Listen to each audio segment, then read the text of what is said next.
Bersonli tapi gua nggak kuat pengen marah-marah. Jadi masalah makan siang bergizi gratis buat anak-anak. Ada satu video yang gua lihat, ada anak ngomong ayamnya kurang enak, kurang enak. Kurang enak pala lu PA, kurang enak ayamnya. Enak pala lu PA. Langkah efisiensi besar-besaran menimbulkan polemik. Pasalnya hingga saat ini, pemerintah belum mengumumkan peruntukan uang hasil efisiensi yang kini jumlahnya sudah 600 triliun lebih secara mendetil. Sejauh ini, Presiden Prabowo hanya menyebut efisiensi anggaran untuk mendanai makan bergizi gratis. Idealnya, kebijakan untuk menyelamatkan uang negara dari pemborosan disambut positif oleh rakyat. Namun yang terjadi saat ini adalah protes dari kalangan terpelajar karena menilai kebijakan pemerintah akhir-akhir ini tidak menjawab kebutuhan utama rakyat.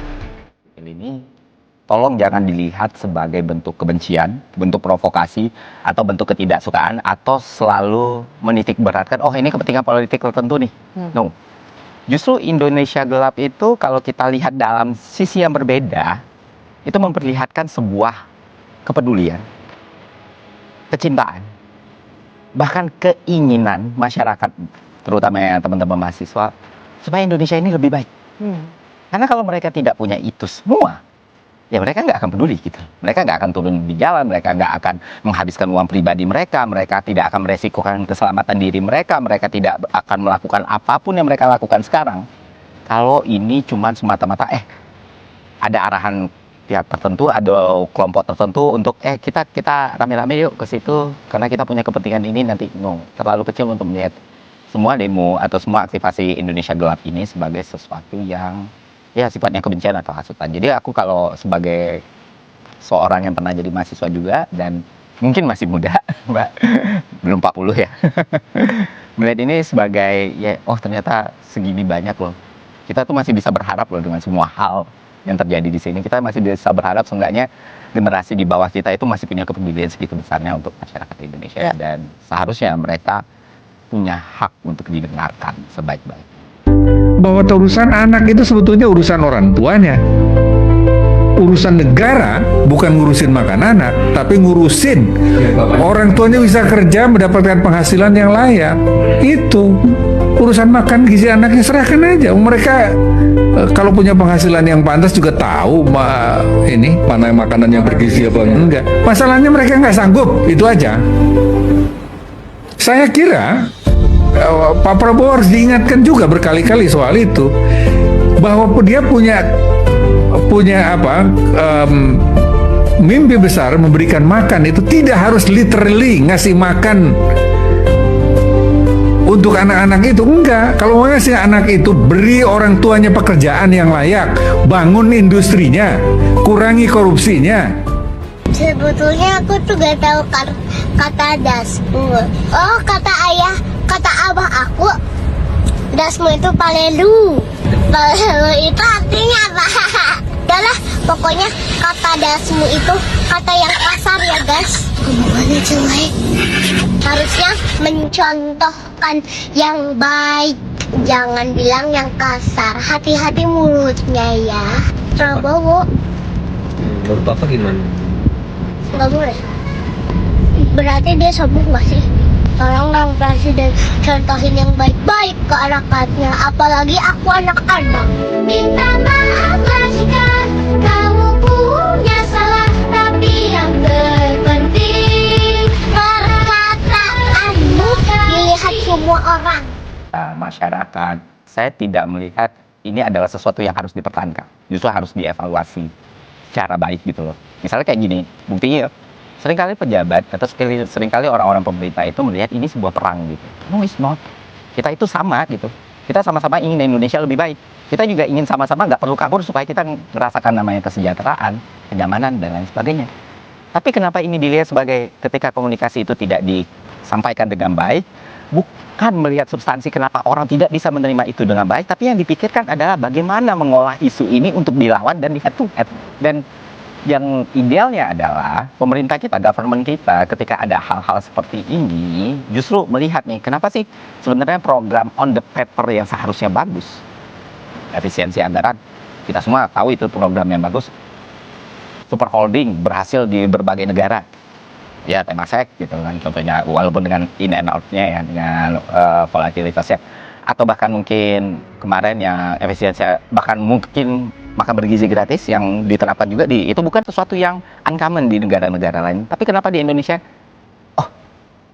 sentimennya kok negatif ya?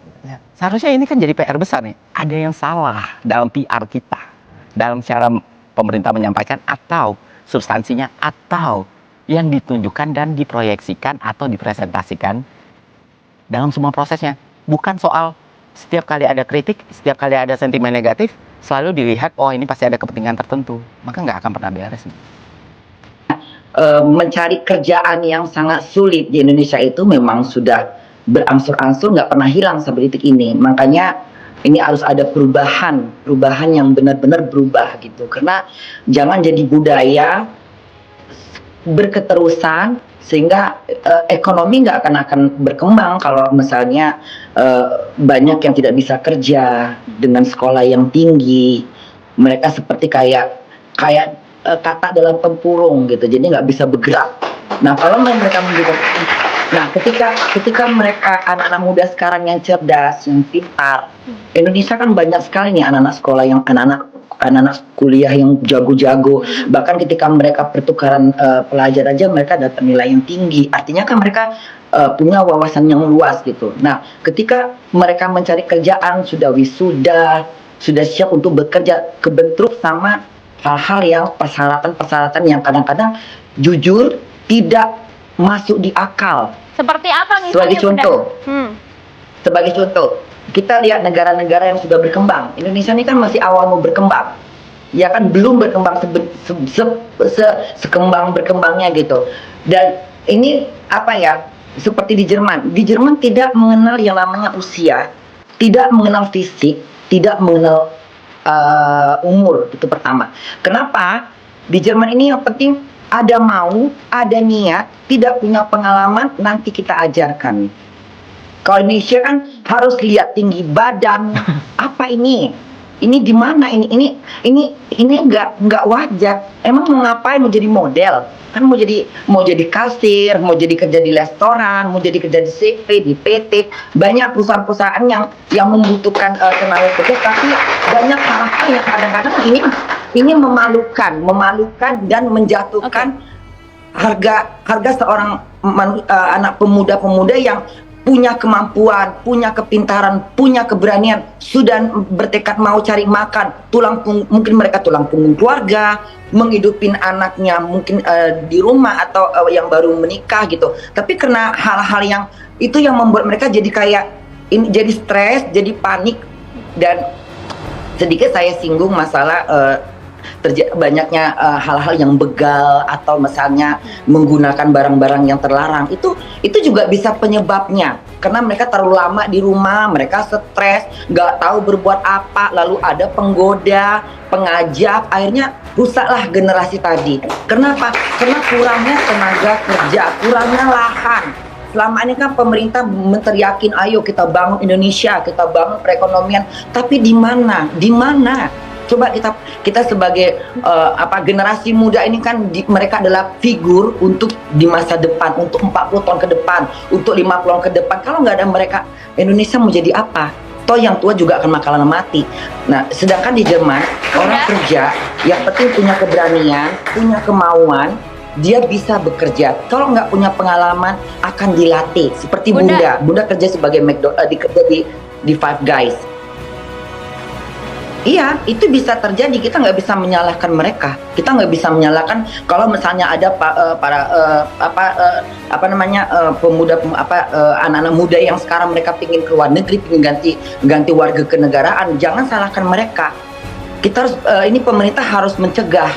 Bagaimana caranya? Ya, harus berpikir lagi untuk memudahkan kerjaan, memudahkan untuk persyaratan. Jadi mereka berangkat itu bukan keputusan yang sangat benar-benar beratus kali memikirkan. Tapi ketika mereka mengatakan saya harus keluar negeri karena memang di sana mungkin terbukalah karir saya, ilmu saya, kerjaan yang harus saya lakukan.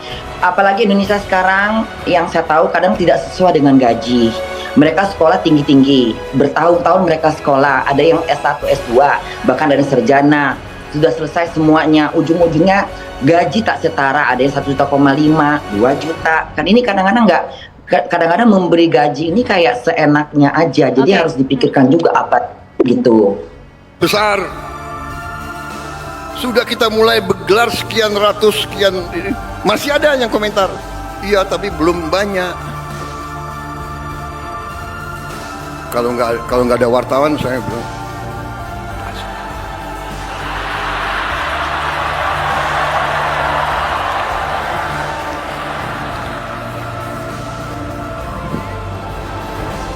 Sorry ya,